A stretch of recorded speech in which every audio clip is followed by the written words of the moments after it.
They broke down her fence at midnight, laughing, armed, and ready to steal. They thought she was just an old black woman alone on a quiet farm.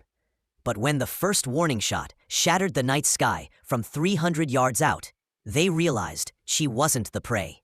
She was the legend. They came in 3 pickup trucks, headlights off. It was just past midnight in rural Georgia when a gang of 6 masked men rolled onto a quiet piece of farmland outside Monroe County.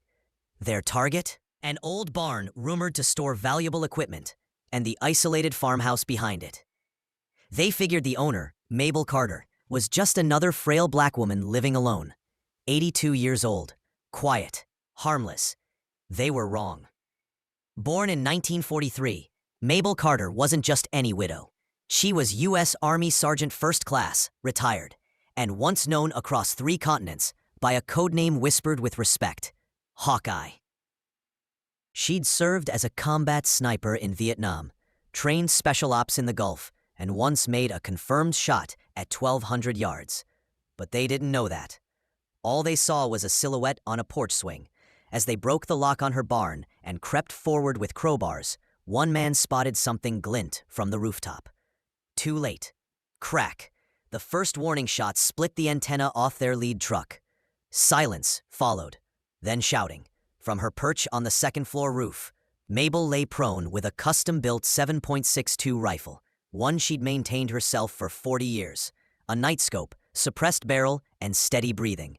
"I've got 5 more rounds chambered," she said loudly into the darkness. "Try me." One of them called her bluff and raised his weapon. Crack! The stock of his rifle shattered, and his hand went numb. Panic took over.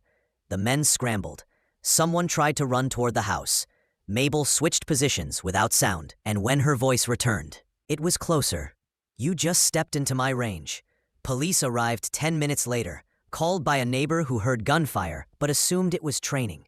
What they found were 6 men flat on the ground, hands raised, visibly trembling. Not a scratch on Mabel. A local sheriff pulled her aside. "You really did this alone?" She simply smiled. "Didn't lift a foot off my porch." By morning, the headlines read, "Grandma Sniper halts armed farm invasion." But Mabel didn't care for the spotlight. She just sat back on her swing, rifle resting beside her, watching the sun rise over her land. Unbothered, unmoved, untouchable. Comment, sharp, still, silent. If you believe real power never ages, it only gets steadier. Like, share, and subscribe for more cinematic stories where legends never retire.